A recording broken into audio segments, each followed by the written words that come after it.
हाँ जी, नमस्कार।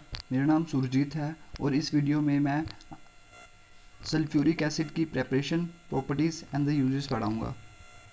Preparation, properties and uses, ये टॉपिक हम इस चैप्टर में, इस वीडियो में पढ़ेंगे। तो सबसे पहले मैं आप लोगों को बता देता हूँ कि भाई सल्फ्यूरिक एसिड क्या चीज़ है। भाई आपने तो इसको, बहुत ही ख़तरनाक केमिकल है जिसने आपने इसको नाम दिया था क्या, king of chemicals. King of chemicals क्यों नाम दिया था? बिकॉज मैंने आपको पहले भी ये चीज़ बताई थी कि इसकी बहुत ज़्यादा एप्लीकेशंस है, ये बहुत सारी चीज़ें बनाने के काम आता है।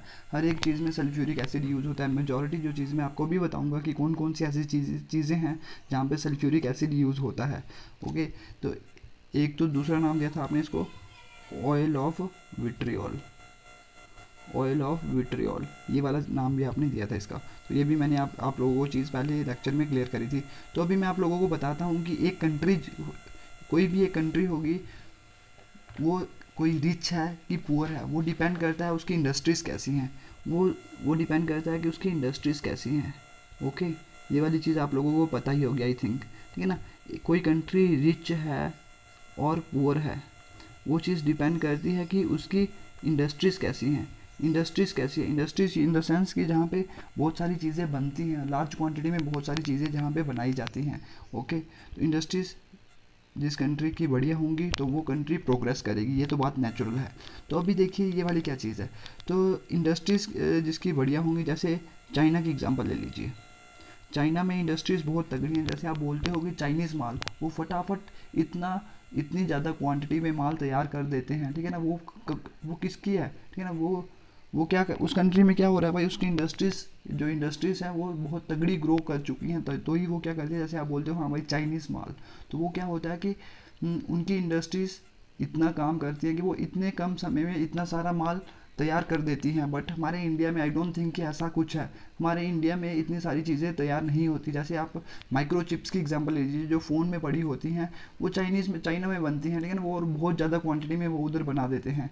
तो जैसे यूएसए ले लीजिए, तो उधर भी इंडस्ट्रीज़ क्या हैं, बहुत बढ़िया हैं। तो ये देखिए, जो आजकल की जो डोमिनेंट कंट्रीज़ हैं पूरे वर्ल्ड की, वो हैं चाइना और यूएसए, ठीक है ना। तो बट इंडिया में देखिए इंडस्ट्रियल सेक्टर इतना डेवलप नहीं कर रहा है। आप इसकी एग्जांपल देख लीजिए, जो भी आपके आगे पीछे जितने भी बंदे जॉब्स वगैरह करते हैं, तो आप लोग उनको देख लीजिए, वो कहाँ पे लगे हुए हैं भाई। वो तो गवर्नमेंट सेक्टर में लगे हुए हैं।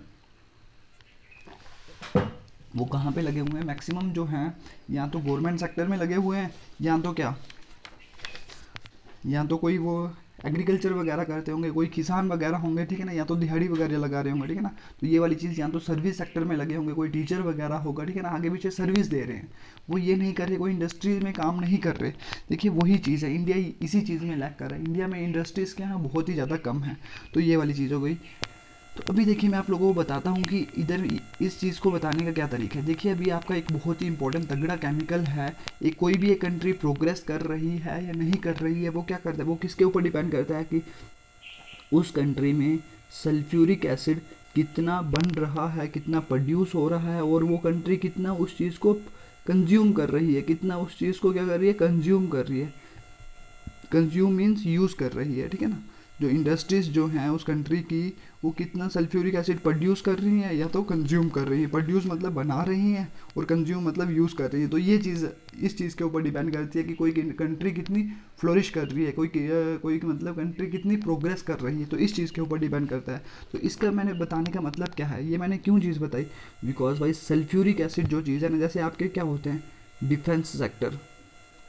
कौन कौन से सेक्टर होते हैं इंडस्ट्रीज़ में, एक तो हो गया डिफेंस हो गया, ठीक है ना, डिफेंस। और क्या होता है, एग्रीकल्चर। एग्रीकल्चर होता है, डिफेंस होता है, एग्रीकल्चर होता है, मेडिसिन्स होती हैं, इलेक्ट्रिसिटी होती है, रिफाइनिंग रिफाइनिंग होती है, एक्सट्रैक्शन ऑफ मेटल होता है, जब आप मेटल्स को एक्सट्रैक्ट करते हो, extraction of metals. Chemical industry जो होती है, जहाँ पे केमिकल्स वगैरह बनाए जाते हैं, केमिकल वगैरह बनाए जाते हैं। तो ये सारे के सारे ऐसे सेक्टर हैं ना, तो भाई इधर क्या करता है आपका सल्फ्यूरिक एसिड यूज़ होता है। तो मैं आपको अभी भी दिखाता हूँ एक एक करके सभी की एग्जाम्पल लेके मैं आपको समझाता हूँ कि हाँ भाई इधर कैसे कैसे वो सल्फ्यूरिक एसिड यूज़ हो रहा है। भाई डिफेंस में सल्फ्यूरिक एसिड यूज़ है, जो ऐसे ऐसे बड़े बड़े एक्सप्लोजिव्स हैं जो धमाके करवाने के काम आते हैं, उधर क्या होता है सल्फ्यूरिक एसिड यूज़ होता है। तो अभी मैं इसकी एग्जांपल थोड़ी देर में आपको दूंगा। और जो एग्रीकल्चर में कैसे यूज़ है भाई, जो फर्टिलाइजर्स बन रहे हैं, जैसे आपने अमोनियम सल्फेट का नाम सुना होगा, तो वो भी क्या है, एक फर्टिलाइजर है, उधर क्या सल्फेट जुड़ा हुआ है। तो सल्फेट कहाँ से आया, सल्फ्यूरिक एसिड से आया। अभी ऐसा मत समझ लीजिए कि सल्फ्यूरिक एसिड डायरेक्टली यूज़ हो रहा है, डायरेक्टली भी यूज़ हो सकता है और इनडायरेक्टली भी यूज़ हो सकता है। डायरेक्टली कैसे, ये पूरा का पूरा आपने उधर लगा दिया, और इनडायरेक्टली कैसे, जैसे SO4 है ना, SO4 सल्फेट आयन उधर लग जाएगा। तो ये वाली चीज़ है। एग्रीकल्चर में मेडिसिन में यूज़ होता है, ठीक है ना, बहुत सारी दवाइयाँ जो हैं वो इधर से बनाई जाती हैं, ठीक है ना। बड़ी बड़ी क्लासों में जब आप पहुँचोगे तो आपको पता लगेगा कि जो क्या है, मेडिसिन जो सेक्टर है वो सल्फ्यूरिक एसिड के ऊपर डिपेंड करता है। सल्फ्यूरिक एसिड बहुत ज़्यादा यूज़ करा जाता है, ठीक है ना। इलेक्ट्रिसिटी, जैसे आपने अपने घरों में देखा होगा कि जो इन्वर्टर की बैटरी होती है उधर उसके अंदर क्या होता है, एसिड होता है। तभी आप लोग बोलते हो कि भाई इससे डर के रहो, भाई डर के रहो, कहीं एसिड आपके ऊपर गिर गया तो भाई आपको प्रॉब्लम हो जानी है। तो उसके बीच में क्या होता है, सल्फ्यूरिक एसिड होता है भाई, और कुछ नहीं होता। उधर क्या होता है, सल्फ्यूरिक एसिड होता है। और रिफाइनिंग जैसे अभी देखिए, किसी गाड़ी को चलना हो, अगर चलना हो तो क्या चाहिए होता है, पेट्रोल और डीजल चाहिए होता है। जैसे जो सऊदी, जैसे मतलब वेस्टर्न का वो क्या बोलते हैं, जो ये वाली कंट्री से UAE वगैरह, सऊदी अरेबिया वगैरह, उधर से हम पेट्रोल मंगवाते हैं। हमारी कंट्री में वो क्या होता है, कच्चा तेल होता है, उधर से बहुत सारी चीज़ें निकलती हैं, पेट्रोल निकलता है उधर से, डीजल निकलता है, कैरोसिन निकलता है, LPG निकलता है, बहुत सारी चीज़ें निकलती हैं उधर से। तो उसको रिफाइन करना पड़ता है। रिफाइन का मतलब उसको प्योर करना पड़ता है। जब उसको प्योर करना पड़ता है तो भाई क्या चीज़ यूज़ होती है, सल्फ्यूरिक एसिड यूज़ होता है। सल्फ्यूरिक एसिड उधर यूज़ होता है, ठीक है ना। उधर क्या चीज़ यूज़ होता है, सल्फ्यूरिक एसिड यूज़ होता है। रिफाइंड मतलब इम्प्योर जो आपका वो तेल होता है, इम्प्योर ऑयल जिसको आप बोलते हो, क्रूड ऑयल, उधर से अगर आपको प्योर तेल, अगर पेट्रोल डीजल और ये सारी चीज़ें अगर बनानी हो तो उधर क्या चीज़ यूज़ होती है, सल्फ्यूरिक एसिड चीज़ उधर यूज़ होती है। ओके, तो आप सल्फ्यूरिक एसिड को बेटा नॉर्मल मत समझिए, ये बहुत ही खतरनाक चीज़ है भाई, आपका हर एक चीज़ में यूज़ होता है। तो अगर देखिए, अगर आपका पेट्रोल नहीं होगा तो आपकी गाड़ियाँ चल पाएंगी, नहीं चल पाएंगी भाई। मैंने देखिए, अगर जिस कंट्री का डिफेंस सेक्टर खतरनाक नहीं होगा, डिफेंस सेक्टर मतलब अगर कोई कंट्री, जैसे अभी हमारे इंडिया और पाकिस्तान की ऐसे वो है क्या, मतलब क्या बोलते हैं उसको, थोड़ी लड़ाई जैसी ही समझ लीजिए, जैसे ना एक दूसरे के साथ इतनी बनती नहीं है। तो क्या सीन क्या है, अगर देखिए, अगर डिफेंस सेक्टर हमारा वो खतरनाक नहीं हो, अगर हमारी आर्मी, इंडियन आर्मी, नेवी और एयरफोर्स अगर तेज नहीं हो, उसके पास खतरनाक वेपन्स नहीं हो, तो भाई वो तो हमारे दूसरी कंट्री जो है वो फटाफट हमारे ऊपर, उसके जिसके पास वो खतरनाक धमाका, वो एक्सप्लोजिव्स वगैरह होंगे, तो वो हमारे ऊपर धमाका करके वो हमारे ऊपर विजय पा सकता है, ठीक है ना। तो इसलिए डिफेंस सेक्टर का होना भी बहुत ज़्यादा ज़रूरी है। एग्रीकल्चर भाई, अगर आपके पास अनाज ही नहीं होगा तो आप भाई आप क्या करोगे, ठीक है ना। जैसे आपने सुनी होगी बात, ग्रीन रेवोल्यूशन, हरित क्रांति आई थी 1960s और 70s में। तो उस टाइम जो हरित क्रांति आई थी, तो उधर हुआ क्या था कि एग्रीकल्चर के मामले में इंडिया क्या हो गया था, बहुत आगे निकल गया था। तो भाई एग्रीकल्चर, उधर फर्टिलाइजर्स वगैरह आए थे, तभी पहले हमारे पास इतना अनाज नहीं होता था, बट जब से फर्टिलाइजर आए हैं तो आजकल हमने देखिए 2-2 रुपये किलो अनाज देते हैं गरीबों को 2-2 रुपये, 3-3 रुपये किलो अनाज मिलता है भाई। ये वाली चीज़ आप नोट कर लीजिए, ठीक है ना। रिफाइनिंग मैंने बता लिया कि अगर आपको पेट्रोल कच्चा, मतलब अगर तेल ही नहीं होगा तो भाई आप क्या ही कर लोगे। एक्सट्रैक्शन ऑफ मेटल्स को एक्सट्रैक्ट करने के काम आता है। जैसे जो अपने आगे पीछे जितनी भी चीज़ें यूज़ कर रहे हो भाई, आपने जैसे स्टील के बर्तन हो गए, या एल्यूमिनियम के बर्तन हो गए, कॉपर के बर्तन हो गए, कॉपर की तारे वगैरह होती हैं, ठीक है ना। आयरन वगैरह हो गया, आयरन होता है ना, तो ये सारे, जैसे आयरन से क्या बनता है, ब्रिजेस वगैरह बनते हैं। तो भाई उधर हर एक जगह पे क्या यूज़ हो रहा है भाई, सल्फ्यूरिक एसिड यूज़ हो रहा है। उधर सल्फ्यूरिक एसिड डायरेक्टली और इनडायरेक्टली यूज़ होता है भाई। ये वाली चीज़ आप नोट कर लीजिए भाई, ये वाली डायरेक्टली और इनडायरेक्टली उधर यूज़ होता है। और ये सल्फ्यूरिक एसिड जो है ये केमिकल इंडस्ट्री में यूज़ होता है, जो आपके केमिकल्स होते हैं, जो आपके केमिस्ट्री के केमिकल्स होते हैं, तो उधर ये सल्फ्यूरिक एसिड यूज़ होता है भाई। एज HCl बनाने के काम आता है ये, ठीक है ना। HCl बनाने के काम आता है, नाइट्रिक एसिड बनाने के काम आता है, फॉस्फोरिक एसिड बनाने के काम आता है। तो मैंने आपको इनकी इंपॉर्टेंस आप पढ़ लेना, ठीक है ना।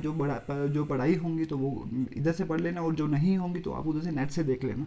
तो ये वाली सारी की सारी चीज़ें हो गई, ठीक है ना। ऊपर ऊपर से हमने थोड़ा बहुत आइडिया इसका लेना है, ठीक है ना, इस टॉपिक का। तो मैंने आपको ये चीज़ बता दी, ठीक है ना। ज़्यादा समय ज़्यादा हो गया तो मैं आपको क्या करता हूँ, तो एक काम करते हैं, कि एक एक करके मैं आपको बता देता हूँ कि जो की पॉइंट्स आपको याद होने चाहिए, की पॉइंट्स याद होंगे और थोड़ा बहुत अगर एक आधी लाइन लिख पाओ अगर आप, तो वो उसकी सही रहता है, ठीक है ना।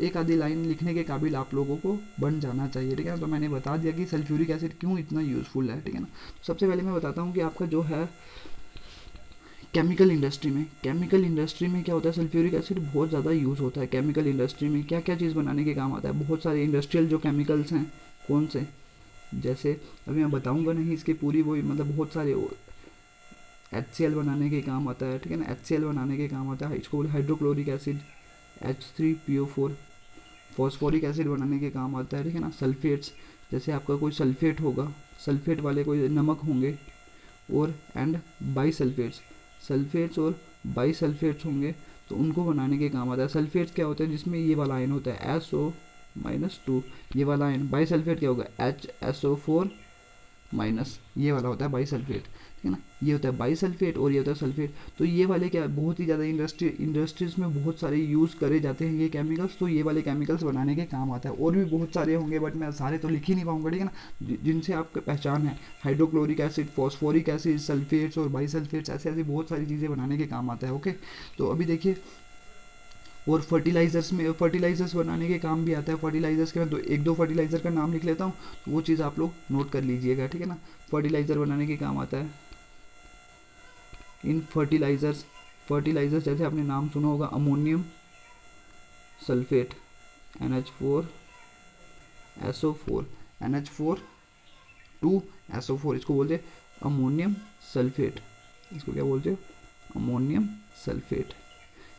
सल्फेट बनाने के ये काम आता है, ठीक है ना। फर्टिलाइजर्स बनाने के काम आता है, कौन सा, ये, बिकॉज SO4 लगा हुआ है तो ये कहाँ से आया होगा, सल्फ्यूरिक एसिड से आया होगा। तो एक होता है super phosphate of the lime. ये क्या चीज़ है भाई, सुपर फॉस्फेट ऑफ लाइम, ज़्यादा कुछ नहीं है भाई, ये आसान सी चीज़ है भाई। इसको क्या बोलते हैं, super phosphate of lime, super phosphate of lime. ये भी क्या होता है भाई, एक ये होता है CaHPO4 और होल ट्वाइस, तो ये वाली चीज़ है, ठीक है ना। ये इसको बोलते हैं सुपर फॉस्फेट। ये वाला जो आयन होता है ना, HPO4 नेगेटिव, सॉरी H2 होता है, H2PO4 नेगेटिव होता है इसके ऊपर, तो ठीक है ना। ये वाला बनाने के काम आता है। लाइम क्या होता है, कैल्शियम हाइड्रोक्साइड, CaOH2, ये होता है कैल्शियम हाइड्रोक्साइड लाइम। और ये क्या होता है, ये सुपर फॉस्फेट ऑफ लाइम, ये वाली चीज़ हो गई। तो ये वाली चीज़ें बनाने के काम आता है ये। ओके, तो देखिए मैं आपको बताता हूँ कि ये सल्फेट कैसे बनता है। जैसे सल्फेट आप ऐसे लिख सकते हो, SO2O नेगेटिव, सल्फेट है ना। बाई सल्फेट कैसे बना होगा, ये क्या है, SO4-2 है ना। तो अभी देखिए ये कैसे बना होगा, ये होगा SO2, HSO4 है ना, तो O नेगेटिव, और इस O नेगेटिव के साथ क्या लग गया होगा, OH लग गया होगा, तो ये क्या हो गया, HSO4-। देखिए अभी नेगेटिव एक ही है ना, तो इधर नेगेटिव कितने थे, दो थे, तो अभी क्या है, कितना, एक ही है, तो that's why it is by sulphate. तो ये वाला फॉस्फेट और सुपर फॉस्फेट कैसे बना, फॉस्फेट क्या होता है, फॉस्फेट फॉस्फोरिक एसिड से है ना। फॉस्फोरिक एसिड क्या होता है, देखिए ये वाली चीज़ थी ना, फॉस्फोरिक एसिड, ये वाली चीज़ तो आप जानते हो, H3PO4, इधर आयन कौन सा है, PO4-3। तो अभी देखिए ये वाली चीज़, PO नेगेटिव, O नेगेटिव, तो अगर मैं ये वाली चीज़ कर दूँ, PO नेगेटिव, और इधर क्या लिख दूँ, OH लिख दूँ, और इधर भी क्या लिख दूँ, OH लिख दूँ, तो ये क्या बन गया, H2PO4-, सिर्फ माइनस एक ही बचा ना। तो ये वाला क्या होता है, सुपर फॉस्फेट आयन। ये क्या होता है, फॉस्फेट आयन, ये क्या होता है, सुपर फॉस्फेट आयन। तो ये वाले मतलब फर्टिलाइजर्स बनाने के काम आता है। ये मैंने फर्टिलाइजर्स के नाम लिखे, ठीक है ना। तो ये वाले मैंने किसके नाम लिखे, फर्टिलाइजर्स के नाम लिखे। जो मैंने पहले लिखे ना, वो सारे के सारे क्या लिखे मैंने, अमोनियम सल्फेट, और ये वाले मैंने किसके नाम लिए, super phosphate of the lime. ये क्या फर्टिलाइजर्स के नाम है। ओके, तो ये वाली चीज़ मैंने बता दी। और पेट्रोलियम की जब आप लोगों को रिफाइनिंग करनी होती है ना, रिफाइनिंग ऑफ पेट्रोलियम, मैंने बोला कच्चा तेल जो होता है ना, इसमें बहुत सारी इम्प्यूटीज़ होती हैं, ठीक है ना। इम्प्यूटीज़ होती हैं किसकी, सल्फ़र की इम्प्यूटीज़ होती हैं, ठीक है ना। सल्फ़र की इम्प्यूटीज़ होती है, और भी एक अलग किस्म के कंपाउंड्स होते हैं, टेरी कंपाउंड्स, जो कि उसके बीच में प्रेजेंट होते हैं। टेरी कंपाउंड्स मतलब क्या, जो मतलब पेट्रोल के साथ ही रहते हैं, ठीक है ना, जो उसके साथ रहते हैं, ठीक है ना। टेरी कंपाउंड्स जो होते हैं, जो उसके टेरी कंपाउंड्स मीन्स कि जो उसके साथ ही पड़े हुए हैं, ठीक है ना, जहाँ से आप पेट्रोलियम निकाल रहे हो ना, तो वो उसके साथ पड़े हुए हैं, पेट्रोलियम के साथ पड़े हुए हैं ना, तो उनको अगर निकालने के काम आता है क्या, सल्फ्यूरिक एसिड। सल्फर और टेरी कंपाउंड्स को निकालने के काम आता है, ठीक है ना। अगर आपको इनको रिमूव करना हो किससे, पेट्रोलियम से, तो आप ये वाले इसका सल्फ्यूरिक एसिड का यूज़ करते हो। ये वाली चीज़ बता दी। रिफाइनिंग मीन्स अपनों कच्चे तेल को, क्रूड ऑयल जो होता है उसको क्या बनाना है, प्योर बनाना है। प्योर कैसे बनाओगे, अगर आप उससे इम्प्यूटीज निकाल दो, वो इम्प्यूटीज किसकी होती हैं, सल्फर की होती हैं, और कुछ टैरी कंपाउंड जो उसके अनवांटेड जो चीज़ें होती हैं वो पड़ी होती हैं, तो वो वाली चीज़ आपने निकालनी है। ओके, देन देखिए एक और चीज़ फोर्थ नोट कर लीजिए, ये कहाँ पे काम आता है, इन डाइस। डाइस ड्रग्स बनाने के काम आता है। दवाइयाँ जो होती हैं, जो आपके मेडिसिन शॉप्स में बिकती हैं, तो वो वाली चीज़ कमाने के काम आता है, ठीक है ना। पेंट्स होते हैं, पेंट तो आप जानते हो, घरों में पेंट करते होंगे, ठीक है ना। और डिटर्जेंट्स जो होंगे, तो डिटर्जेंट्स बनाने के काम भी आता है, ठीक है ना। आपने सुना होगा डिटर्जेंट का नाम sulphonic acid. Sulphonic acid SO3H, ये वाला लास्ट में सुना होगा, long chain sulphonic acid. Sulphonic acid SO3H, उधर भी ऐसे दिख रहा है ना कुछ SO3 कुछ करके, तो ये कहाँ से आया होगा, सल्फ्यूरिक एसिड से आया होगा। तो डिटर्जेंट्स में भी काम आता है। पेंट्स, जैसे घरों में पेंट यूज़ होते हैं, तो उधर भी जो मेडिसिन शॉप्स में, जो आपकी केमिस्ट की शॉप होती है, जहाँ से दवाइयाँ मिलती हैं, तो ड्रग्स बनाने के भी काम आता है। डाइस, डाइस मीन्स जो आपके कलर वगैरह होते हैं, ठीक है ना, जो आपके कपड़े जिससे रंगे जाते हैं, कपड़े रंगे जाते हैं ना जिससे, जैसे आपका देखिए आपके जितने भी कपड़े हैं अगर सारे के सारे वाइट होते तो मज़ा आता। देखिए कुछ अगर मज़ा लेना हो, अगर कुछ बंदे कलरफुल कपड़े जो होते हैं तभी कुछ अच्छे दिखते हैं ना। हाँ भाई, उसका ब्लैक कलर है, किसी का ये वाइट रेड कलर है, किसी का ग्रीन कलर है, तो ये वाले अलग अलग कलर होंगे, तो वो कहाँ से आते हैं भाई, डाइस से आते हैं। डाइस क्या होते हैं भाई, केमिस्ट्री के कंपाउंड्स होते हैं, ठीक है ना। और उधर क्या यूज़ होता है, सल्फ्यूरिक एसिड यूज़ होता है। बस इतनी सी चीज़ नोट कर लीजिए भाई, ठीक है ना। देन क्या हो गया, एक और चीज़ नोट कर लीजिए, अगर आपको क्या करना हो, मेटलर्जी, इन मेटलर्जिकल एप्लीकेशंस, इधर लिखा हुआ है इन्होंने क्या, metallurgical applications. Metallurgical application means, अगर आपको क्या, मेटलर्जी क्या होती है, मेटलर्जी आपने देखा होगा कि आप मेटल्स को एक्सट्रैक्ट करना। मेटल्स क्या, आपके मिनरल्स के फॉर्म में पाए जाते हैं नेचर में। नेचर में कुछ बड़े बड़े पत्थर होते हैं, तो उसमें से क्या करना पड़ता है आपको, उसमें से आपको मेटल्स को एक्सट्रैक्ट करना पड़ता है, ठीक है ना। मेटल्स को निकालना पड़ता है, अलग अलग किस्म के प्रोसेसेस करने पड़ते हैं, जिसको आप बोलते हो concentration of the ore, crushing, grinding of the ore, ठीक है ना। तो ये सारी चीज़, रोस्टिंग, कैल्सिनेशन, ये सारी की सारी चीज़ें आप लोगों ने पढ़ी होंगी, ठीक है ना। अगर मेटलर्जी वगैरह एप्लीकेशंस, मेटलर्जिकल एप्लीकेशंस, तो उधर भी ये चीज़ यूज़ होता है। जैसे अगर आपको कॉपर एंड सिल्वर की अगर एक्सट्रैक्शन करनी हो ना, तो उधर सल्फ्यूरिक एसिड यूज़ होता है। कॉपर एंड सिल्वर की एक्सट्रैक्शन अगर आपको करनी हो, तो उधर क्या होता है, सल्फ्यूरिक एसिड यूज़ होता है। तो अगर देखिए बाकी चीज़ें, एक और चीज़ मैं आपको बताता हूँ कि अगर आपको क्या करना हो, पहले क्या करना पड़ता है कि अगर एक चीज़ें होती है, इनेमलिंग, मेटल को क्या बनता है, इनेमलिंग करनी पड़ती है, इलेक्ट्रोप्लेटिंग करनी पड़ती है, एंड गैल्वनाइजेशन, ये सारी चीज़ें करनी पड़ती हैं। पहले अगर मेटल को, अगर ये सारी चीज़ें करनी पड़ती हैं, इनेमलिंग करनी पड़ती है, इलेक्ट्रोप्लेटिंग करनी पड़ती है, गैल्वनाइजेशन करनी पड़ती है। देखिए इधर मैंने इन चीज़ों का मतलब क्या है, जैसे इनेमलिंग का मतलब होता है, सिंपल से मैंने एक एक लाइन में बताऊंगा, बाद में अगर डिटेलिंग में आप नेट से देख लेना, ठीक है ना। एक क्या होता है,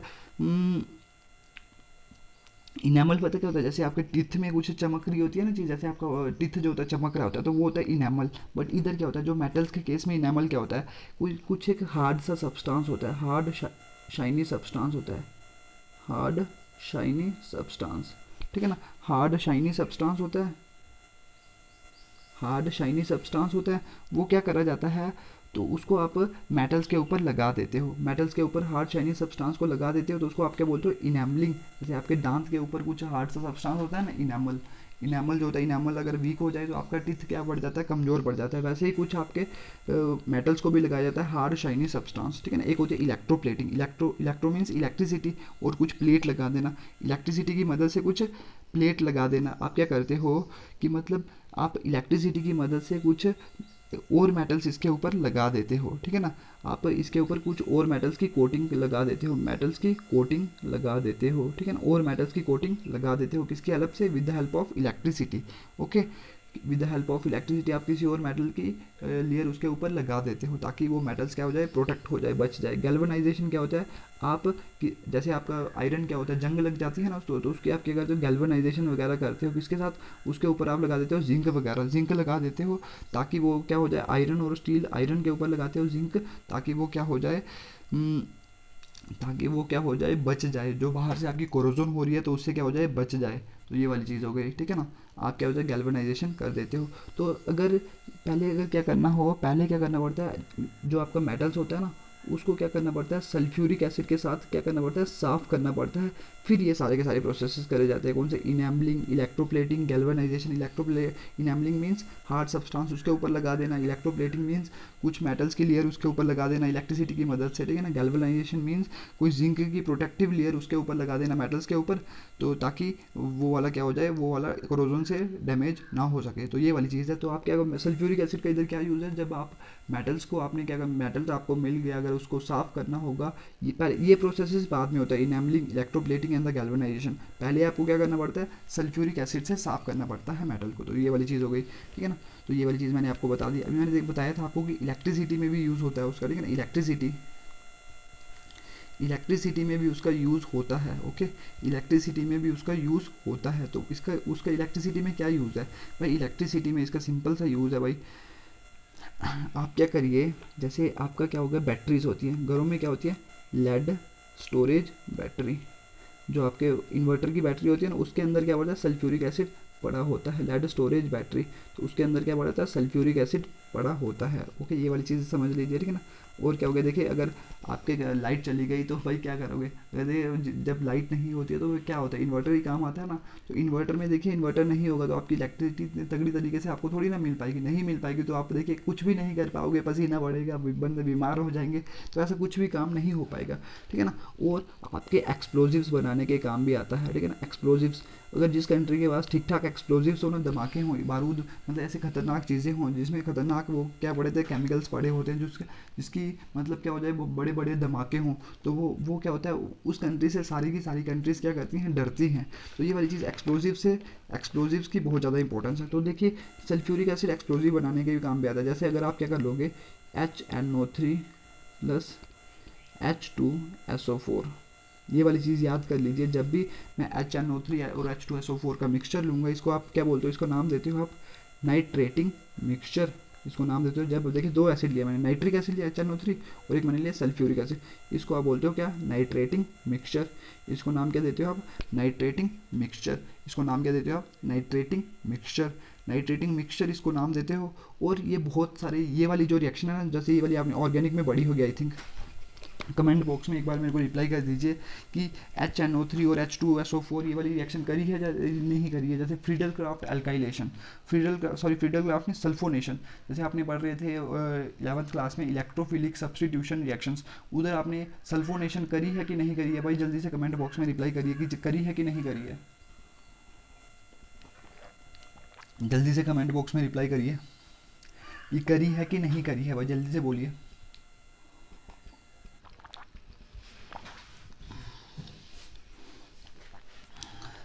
वही ये वाली रिएक्शन आपने करी है। जब आप क्या करते हो, नाइट्रिक एसिड और सल्फ्यूरिक एसिड का मिक्सचर यूज़ करते हो, उसको आप क्या बोलते हो, नाइट्रेटिंग मिक्सचर।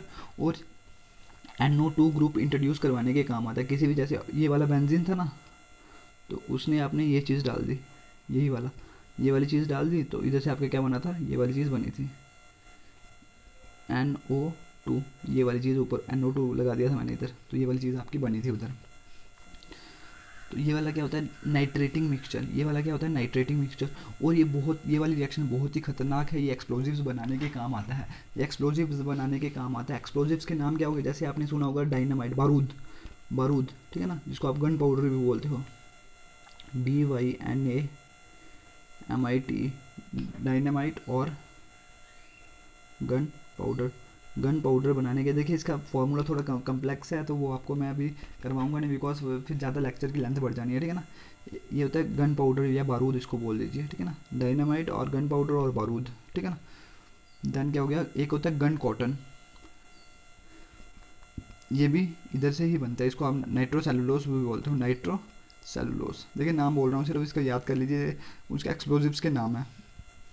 अगर याद होंगे तो सही है, नहीं होंगे तो भाई मत करिए, क्या ही कर सकते हैं, ठीक है ना। गन पाउडर होता है, डायनामाइट तो आप समझ ही लोगे, ठीक है ना।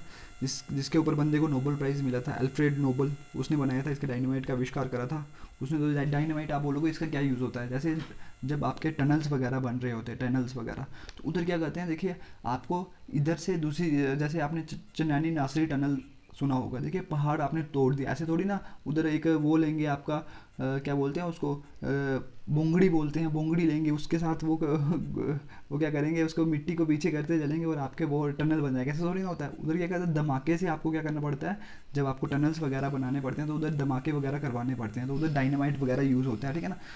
तो अब अगर आप कहीं टनल वगैरह बन रहा होगा उधर देखोगे ना, तो उधर बड़ी बड़ी धमाकों की आवाज़ आती है, ऐसे धाड़ धाड़ धाड़ करके, ठीक है ना, कुछ आवाज़ें आती हैं, तो उधर क्या होता है, एक्सप्लोजिव्स यूज़ हो रहे होते हैं, ठीक है ना। और भी होते हैं, जैसे पिक्रिक एसिड हो गया, ये आपने ऑर्गेनिक में पढ़ना है, ठीक है ना।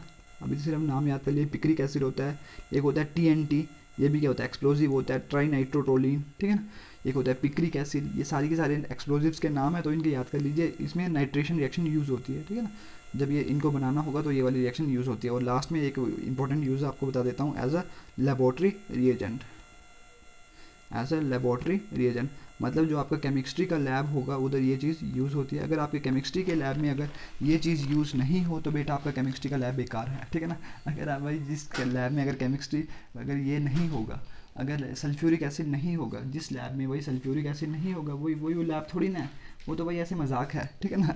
वो तो क्या है, एक मजाक है, ठीक है ना। तो इसलिए आपका सल्फ्यूरिक एसिड लैब में होना बहुत ज़्यादा ज़रूरी है, ठीक है ना। अगर आपके पहले अपने टीचर को पूछना, टीचर टीचर टीचर कि मेरे सर हमारे लैब में सल्फ्यूरिक एसिड है कि नहीं है, आपने इंक्वायरी करना, ठीक है ना। अपने टीचर को पूछना, जो कि आपके स्कूल में टीचर लगे हुए हैं उनको पूछना कि टीचर टीचर कि हमारे लैब में सल्फ्यूरिक एसिड है कि नहीं है। अगर उन्होंने बोल दिया कि भाई सल्फ्यूरिक एसिड तो नहीं है, तो बोलना सर आप क्या, सल्फ्यूरिक एसिड ही नहीं है, ठीक है ना। तो ये तो मजाक है भाई, आपके लैब के ऊपर क्या है, ये मजाक है, तो आपके लैब में ये होना चाहिए, ठीक है ना। ये ऐसे लेबोरेटरी रिएजेंट, इसको आप किसी चीज़ को अगर कहीं ड्राई करना हो ना, ड्राई करना उधर से पानी सोखना हो, ठीक है ना, तो आप क्या क्या यूज़ करते हो उसको, ड्राइंग एजेंट की तरह यूज़ करते हो, ड्राइंग एजेंट। और इसको आप क्या बोलते हैं, डिहाइड्रेटिंग एजेंट। तो ये क्या करता है, पानी निकाल देता है। कोई भी आपने कोई कंपाउंड दिया होगा तो उधर से अगर आपको पानी निकालना हो पड़ेगा तो आप ये ड्राइंग एजेंट का काम करता है। तो ओके, तो ये वाली चीज़ याद कर लीजिए, ठीक है ना। थोड़े बहुत फैक्ट थे इधर, ये इसके यूजेस हैं, तो यूजेस को आप समझ लीजिए, ठीक है ना, आसानी से। बिकॉज अगर आपको यूजेस समझ आ गए देन क्या होगा, थोड़ा बहुत आपके लिए चीज़ें आसान हो जाएंगी, तभी आपको ये चीज़ पता लग जाएगी। ये मैंने आपको पहले इसलिए करवाया बिकॉज यूजेस मैंने इसलिए पहले ही आपको इंटरेस्ट बन जाए कि हाँ भाई सल्फ्यूरिक एसिड इधर इधर यूज़ होता है, ठीक है ना। दैट्स वाई ये मैंने सारी चीज़ें करवाई, ठीक है ना। देन अभी हम कर लेते हैं मैन्युफैक्चरिंग। मैन्युफैक्चरिंग के लिए इधर हम लेबॉर्ट्री प्रेपरेशन इसकी नहीं करेंगे, ठीक है ना, वो आपके बुक में नहीं है, तो वो हम चीज़ नहीं करेंगे। तो ठीक है ना, आपके ऐसे लेबॉर्ट्री प्रेपरेशन भी होती है, लैब में भी बनती है। मैंने आपको, जब मैं सल्फ्यूरिक एसिड बना रहा था तो मैंने आपको बोला था कि जब कॉन्टैक्ट प्रोसेस कर रहा था, ठीक है ना, तो उधर मैंने बताया था कि पहले से भी सल्फ्यूरिक एसिड बना होता है, ठीक है ना। और भी प्रोसेसेस होते हैं, और भी प्रोसेसेस होते हैं, तो उधर से सल्फ्यूरिक एसिड जो आपका बनता है तो उधर यूज़ होता था, ठीक है ना। जैसे आपने कॉन्टैक्ट प्रोसेस में क्या क्या पढ़ा था, कॉन्टैक्ट प्रोसेस देखा था ना, इसके प्रेपरेशन के लिए यूजेस तो हमने पढ़ लिए, प्रेपरेशन तो अभी रह गया ये कौन सा कॉन्टैक्ट प्रोसेस। अभी एक चीज़ आपको फैक्ट बता देता हूँ, ठीक है ना। कॉन्टैक्ट प्रोसेस से पहले, इसको बनाने से पहले, देखिए आप मेरे को एक चीज़ बताइए, चलो वो बाद में बताएंगे, ठीक है ना। कॉन्टैक्ट प्रोसेस उधर हमने 4 स्टेप करे थे। फर्स्ट स्टेप में क्या करा था, मैंने सल्फ़र लिया था और क्या लिया था, ऑक्सीजन लिया था, और मेरा क्या हुआ था, सल्फ़र डाइऑक्साइड बन गया था। सल्फ़र डाइऑक्साइड बनाने का एक और तरीका था, वो क्या था, FeS2 प्लस ऑक्सीजन उसको मिला था, तो क्या बन गया था, Fe, क्या बना था, Fe2O3 प्लस SO2 बन गया था ना। सेकेंड स्टेप में क्या हुआ था, SO2 ने क्या करा था, रिवर्सिबल रिएक्शन करी थी ऑक्सीजन के साथ, तो आपकी क्या चीज़ बनी थी, इधर आपने V2O5 डाला था, कैटलिस्ट डाला था V2O5, और आपका बन गया था SO3।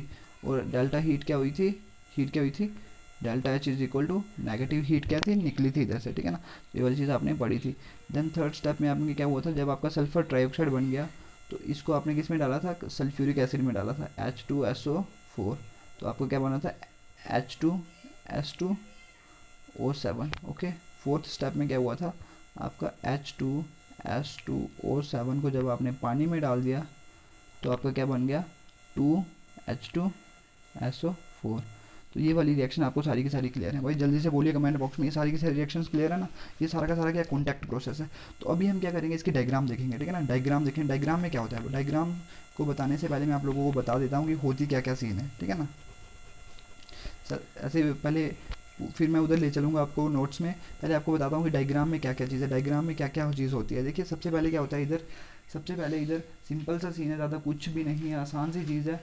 सबसे पहले आपका क्या होता है कि ये वाला चीज़ हो गया, पहले आपके कॉन्टैक्ट प्रोसेस की प्रोसेसेस आपको पता है, ठीक है ना। कॉन्टैक्ट प्रोसेस में क्या होता है, जब आपने सेकंड स्टेप पर क्या होता है, सेकंड स्टेप में क्या होता था, आपको हाई प्रेशर देना पड़ता था, लो टेम्परेचर देना पड़ता था, और कैटलिस्ट यूज़ करना पड़ता था, V2O5 कैटलिस्ट यूज़ करना पड़ता था, ठीक है ना। तो ये सारी यूज़ करनी पड़ती थी। तो इधर क्या होता है, एक क्या होता है इधर, ये कुछ एक ऐसे डब्बा जैसा होता है, ठीक है ना। डब्बा मतलब आप समझ लीजिए कुछ एक कंटेनर जैसा होगा। उधर क्या होगा, बाहर से क्या आएगा, ऑक्सीजन आएगी। इधर क्या होगा, सल्फर होगा। अच्छे से लिखते हैं, थोड़े डलेगी नहीं तो अच्छे से, तो बट फिर भी डालने की कोशिश करते हैं। तो आपको आपको अपनी कॉपी में अच्छे से डालनी है और पेपर में भी डालनी है डायग्राम, ठीक है ना।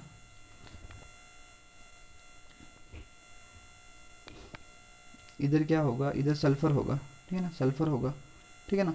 बाहर से क्या आ रही होगी, ऑक्सीजन आ रही होगी। तो आपको पता है सल्फर होगा, उसके साथ कंबाइन करेगा तो SO2 बन जाएगा, है ना। SO2 बन जाएगा और ऑक्सीजन भी होगा। तो इधर से क्या हो जाता है, ये क्या होता है, इम्प्योर होता है। ये क्या होता है, सबसे पहले क्या होता है, इम्प्योर होता है, इम्प्योर होता है, ठीक है ना। इम्प्योर SO2 होता है।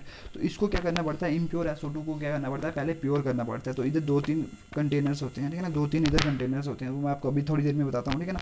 उधर से क्या होता है, आपको इसको क्या ड्राई, पहले क्या करा जाता है, ड्राई करा जाता है, फिर उसको वेट करा जाता है। मतलब पहले उसको क्या, जैसे डस्ट वगैरह जो होते हैं ना, डस्ट वगैरह पार्टिकल्स है, उनको क्या करता है, निकाला जाता है। पहले सबसे पहले क्या होता है, SO2 में क्या होता है, SO2 गैस है ना, उसके साथ जो गंध होगा वो भी गैस है ना। तो गैस के साथ आपको पता है, जैसे एटमॉस्फेयर में क्या होता है, गैसेज होती है, उसके साथ गंध भी होता है ना, जैसे डस्ट वगैरह। तो वैसे जो उसकी डस्ट वगैरह पड़ी होगी, तो पहले सबसे पहले तो उसको निकाल देना है, ठीक है ना। जब डस्ट वगैरह निकल गई, देन आप लोगों को क्या करना है, उसको पानी के साथ धोना है उसको, ठीक है ना। फिर उसके बाद वो भी होंगी ना जो उसके साथ ऐसी चीज़ें लगी होंगी SO2 के साथ, जो उसके साथ जुड़ी हुई हैं, मतलब वो उसको क्या कर रही हैं, गंदा बना रही हैं, ठीक है ना। जैसे आप क्या करते हो, बाजार में जाते हो तो आपको क्या कोई खतरनाक डस्ट वगैरह लग जाए, तो कोई डस्ट वगैरह तो आपने थोड़ा पंखे के नीचे बैठोगे तो वो तो उड़ जाएगी, ठीक है ना। बट अगर आपको जो आपके आपके शरीर में जो चीज़ें जुड़ चुकी हैं, ठीक है, जुड़ चुकी हैं मतलब लग चुकी हैं, तो अगर आप नहाओगे नहीं तो आपका काम थोड़ी ना चलेगा। तो आपको क्या करना पड़ेगा, अपने आप को पहले धोना भी पड़ेगा, ठीक है ना। तो इधर वैसी ही सीन इधर समझ लीजिए, SO2 के साथ जो आपके उड़ सकती थी वो तो आपने उड़ा दी।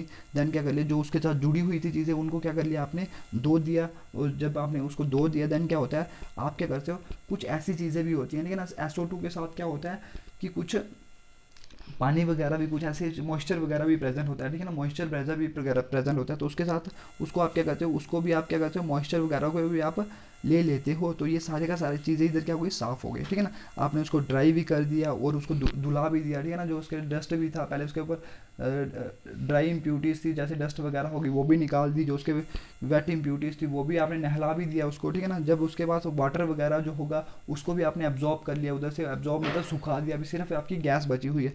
और मैंने आपको एक चीज़ बताई थी सबसे पहले जब मैं लेक्चर स्टार्ट कर रहा था, तो मैंने क्या बोला था, जब भी आपका सल्फर होता है ना तो उसके साथ आर्सेनिक की इम्प्यूटीज़ प्रेजेंट होती हैं।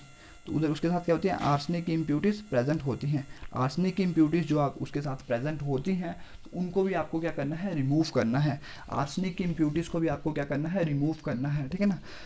हाँ, तो आर्सेनिक की इम्प्यूटीज़ को भी रिमूव करनी है। ये हमेशा बहुत बहुत बार ये क्या होता है कि सल्फ्यूरिक एसिड के साथ आर्सेनिक की इम्प्यूटीज़ प्रेजेंट होती है। तो मैंने फर्स्टली आपको चीज़ ही क्या बताई थी, मतलब ये आप खाने वगैरह के लिए भी यूज़ कर सकते हो, एडिबल प्रोडक्ट्स में भी यूज़ कर सकते हो, बिकॉज इधर आर्सेनिक की इम्प्यूटीज़ नहीं होती हैं। अगर आर्सेनिक की इम्प्यूटीज़ इसके बीच में हो तो मैंने आपको चीज़ क्या बोला था, आपको उल्टियाँ हो जाती हैं, दस्त हो जाती हैं, ठीक है, दस्त लग जाते हैं।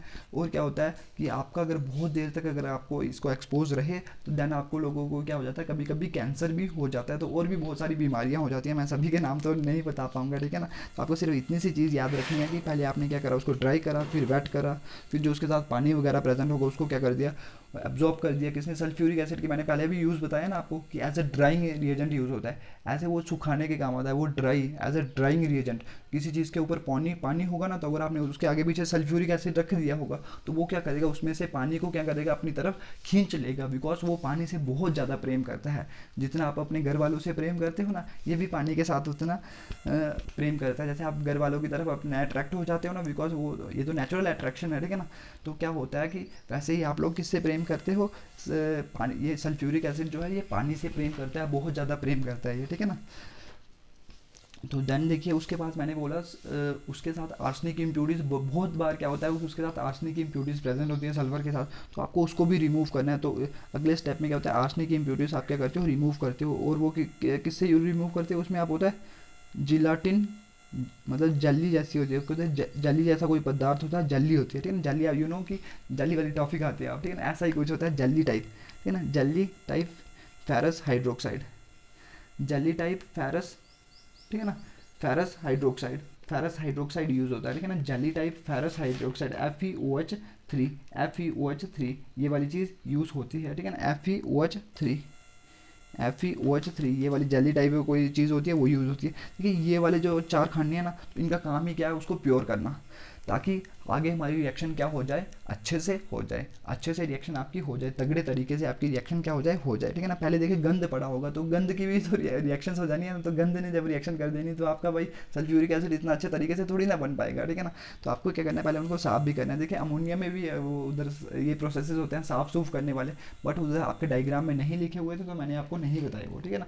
आपको उधर सिंपल डायग्राम लिखी हुई थी, बट सल्फ्यूरिक एसिड को आपने बहुत डिटेल में करना है, ठीक है ना, बिकॉज ये आपके बुक में दिए हुए हैं अच्छे से। और इधर क्या होता है, एक और टावर होता है, उसको आप बोलते हो प्री हीटर। प्री हीटर मतलब उधर क्या करते हो, आप टेम्परेचर देते हो बहुत तगड़ा, जितना आपको टेम्परेचर चाहिए होता है। मैंने आपको क्या बताया था कितना टेम्परेचर चाहिए होता है, इधर कोई 720 केल्विन तक, 720 केल्विन तक टेम्परेचर आपको मिल गया। तो अगले चैम्बर में जब जाता है उधर क्या होता है, पड़ा होता है कैटलिस्ट पड़ा होता है, और सल्फर डाइऑक्साइड और ऑक्सीजन इधर से आ रहे होते हैं, ठीक है ना। सल्फर डाइऑक्साइड इधर से प्योर होकर इधर पहुंच गए होते हैं, तो जो V2O5 के साथ मिलेंगे और इधर उनको प्रेशर वगैरह मिलेगा, तो आपका क्या हो जाएगा, आपको प्रेशर वगैरह मिलेगा, तो आपका इधर क्या बन जाता है, SO3 बन जाता है।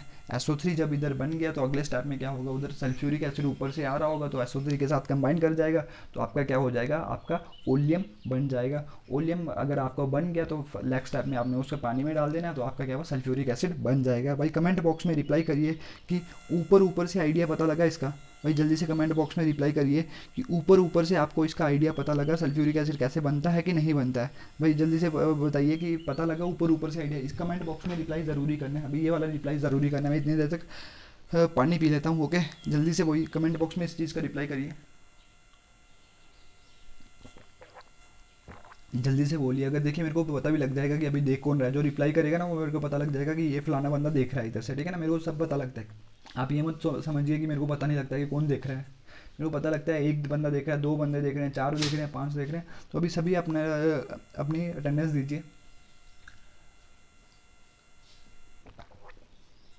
जल्दी से बोलिए भाई, जल्दी से रिप्लाई करिए कमेंट में, जल्दी से बोलिए भाई, जल्दी से रिप्लाई करिए, जल्दी से फिर हम कहीं और चलते हैं, ठीक है ना। जल्दी से बोलिए, कमेंट बॉक्स में रिप्लाई करिए कि चीज़ पता लगी कि नहीं लगी पता।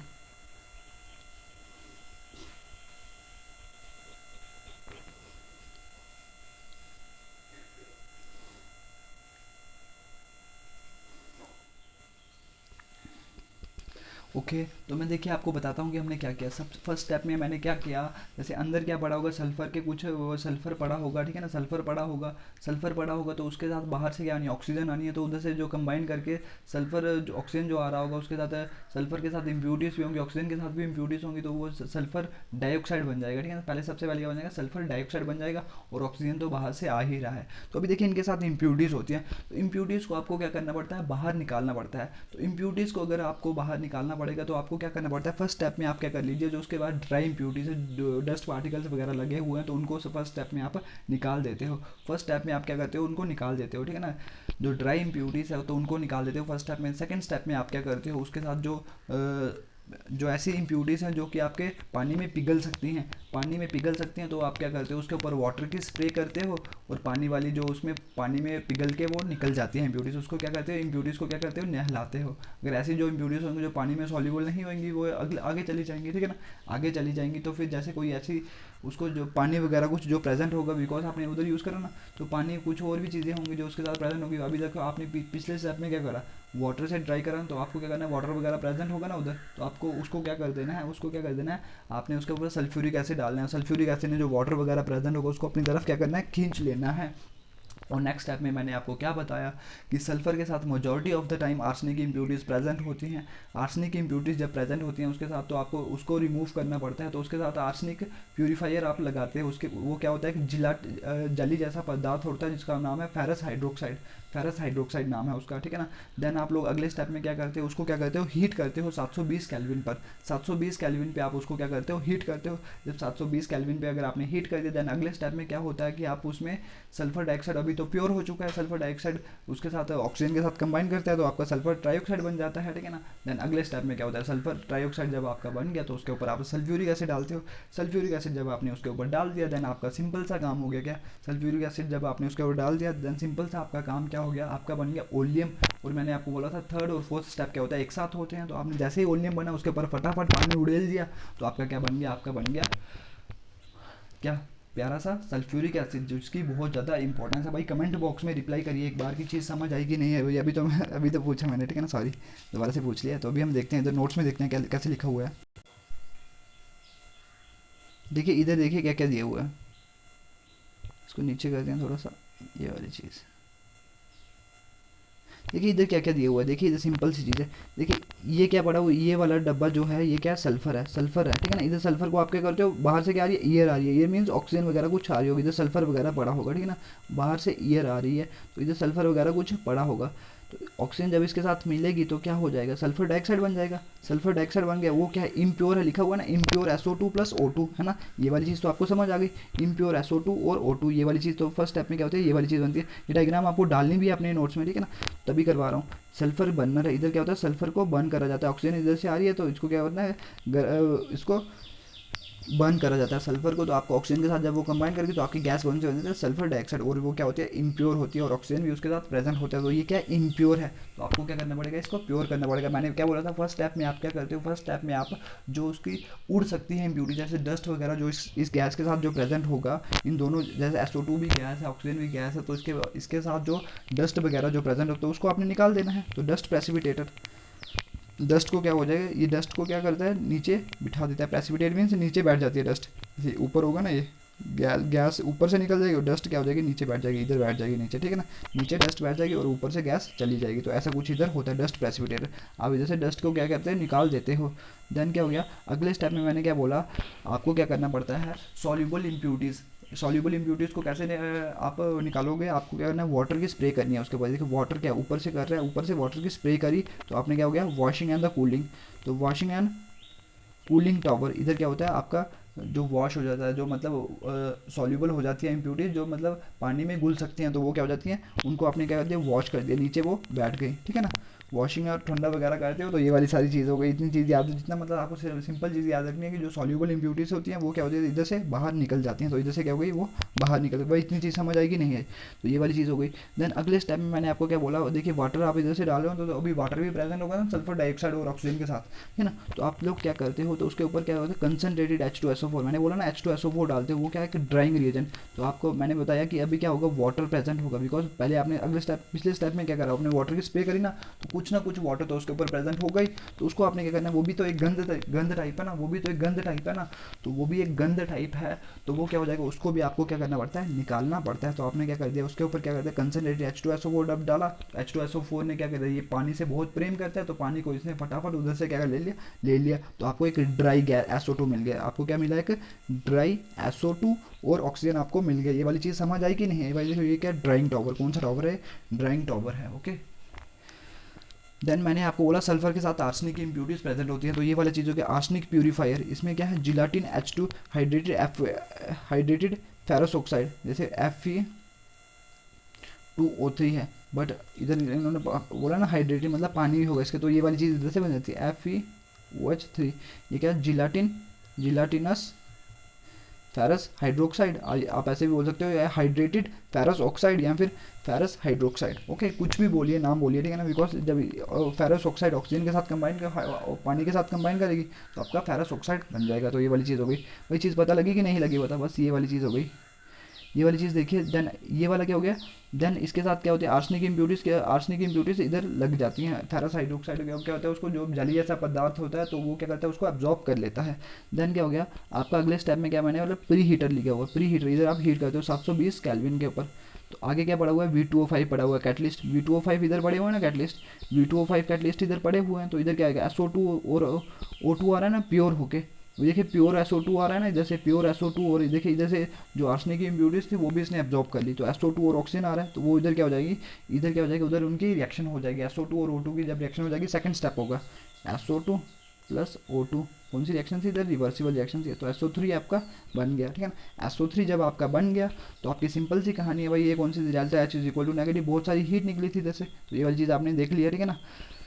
तो ये वाली चीज़ हो गई। देन SO3 आपका बन गया, तो उसके यहाँ पर क्या क्या करते हो आप, कंसनट्रेटेड H2SO4 डालते हो, देखिए ऊपर से आप डाल रहे हो कंसनट्रेटेड H2SO4 डाल रहे हो, तो भाई उधर से जब वो बन जाएगा तो उधर क्या बन जाएगा आपका ओलियम बन जाएगा, ओलियम बन जाएगा H2S2O7 बन गया, और अगले स्टेप में इधर वो दिया नहीं हुआ उन्होंने पानी, अगर आप डालोगे तो ये फटाफट क्या बन जाएगा आपका H2SO4, तो ये वाली चीज़ आपकी बन जाती है। भाई कमेंट बॉक्स में रिप्लाई करिए, ये चीज़ समझ आई कि नहीं आई, बस पूछ लिया भाई, कितनी बार पूछूं, ठीक है ना।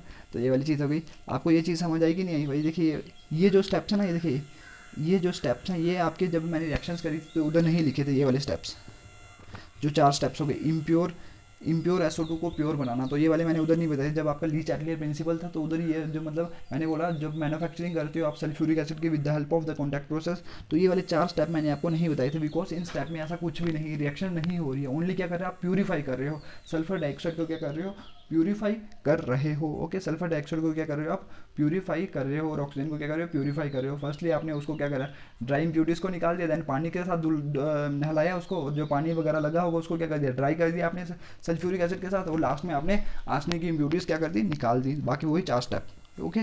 तो ये वाली चीज़ हो गई, चीज़ समझ आई कि नहीं आई। तो देखिए भी इधर क्या लिखा हुआ है, पाइराइट और कौन सा बर्नर है, देखिए देखिए इधर पाइराइट और सल्फर बर्नर, वही है, उधर क्या है सल्फर को क्या करता है बर्न करा जाता है, और पाइराइट को भी क्या करता है बर्न करा जाता है, और उससे क्या बन जाता है SO2 बन जाता है। फर्स्ट स्टेप ये लिखा हुआ है। देन देखिए इधर सेकंड स्टेप में क्या है, प्यूरीफाइंग यूनिट, प्यूरीफाइंग यूनिट में क्या क्या है भाई, डस्ट रिमूवर है, स्क्रबर और वॉशर है इधर, ठीक है ना। वॉशर है मीन्स कि अब वही वॉश कर देते हो, पानी वगैरह डालते हो, सॉल्युबल इम्प्यूरिटीज जो होती हैं वो निकल जाती हैं, ठीक है ना। और इधर क्या हुआ, ड्रायर, ड्राई कर देते हो किससे, कंसनट्रेटेड सल्फ्यूरिक एसिड से, आर्सेनिक प्यूरीफायर, आर्सेनिक की हेल्प से वो जिलाटिन FeOH3 के साथ आप क्या करते हो, आर्सेनिक की इम्प्यूरिटीज को क्या करते हो, निकाल देते हो। देखिए इन्होंने एक चीज़ लिखी होगी, कोट्रियल इलेक्ट्रिकल प्रेसिपिटेटर, इसका क्या मतलब है, देखिए एक कोई इंस्ट्रूमेंट है, ठीक है ना, आप नेट में देख लेना, इसको इंटरनेट में देख लेना कि कोट्रियल इलेक्ट्रोस्टैटिक प्रेसिपिटेटर ये क्या है। ये क्या करता है, इलेक्ट्रिसिटी की मदद से जो डस्ट को क्या करता है, नीचे बिठा देता है, इलेक्ट्रिसिटी की हेल्प से डस्ट को क्या करता है, नीचे बिठा देता है, एक इंस्ट्रूमेंट है, ठीक है ना। नाम लिखोगे तो अच्छा है, नहीं लिखोगे तो कोई बात नहीं, आप लिख देना भाई, with the help of blowing steam. Steam अगर आप फेंकोगे, स्टीम क्या होती है, भाप जो होती है उसको उसके ऊपर फेंकोगे डस्ट के ऊपर, तो डस्ट की क्या होता है, डस्ट नीचे बैठ जाती है, तो ये वाली चीज़ हो गई, ओके। देन कैटलिटिकल कन्वर्टर, तो यही वाला अगला स्टेप जिसमें SO2 किस में हो जाता है, SO3 में कन्वर्ट हो जाता है, ठीक है ना, वही वाला रिवर्सिबल वाली रिएक्शन, ये वाली चीज़। तो लास्ट में क्या होता है, एब्जॉर्प्शन टावर, एब्जॉर्प्शन टावर में क्या होता है कि SO3 इसके साथ मिलता है ओलियम बनता है, और ओलियम पानी के साथ मिलके आपका वो बनाता है सल्फ्यूरिक एसिड बना देता है। तो भाई ये इसकी कंस्ट्रक्शन भी हो गई, ठीक है ना, प्रेपरेशन हो गई। तो अभी हम देखते हैं कि इसकी प्रॉपर्टीज़ की तरह, तो अभी देखिए इसकी क्या देखते हैं हम,